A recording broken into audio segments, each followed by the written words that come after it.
أعوذ بالله من الشيطان الرجيم. بسم الله الرحمن الرحيم.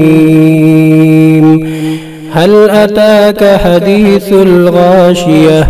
وجوه يومئذ خاشعة عاملة ناصبة تصلى نارا حامية تسقى من عين آنية ليس لهم طعام إلا من ضريع لا يسمن ولا يغني من جوع.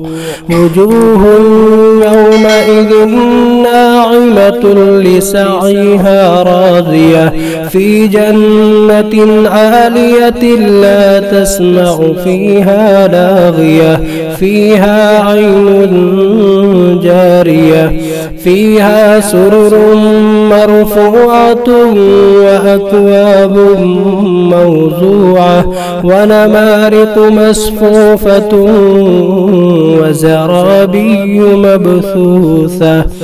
أفلا ينظرون إلى الإبل كيف خلقت وإلى السماء كيف رفعت وإلى الجبال كيف نصبت وإلى الأرض كيف سطحت.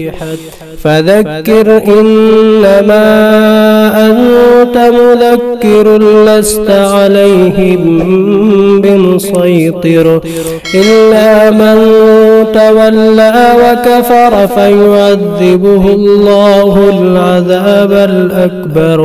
إن إلينا إيابهم ثم إن علينا حسابهم. صدق الله العظيم.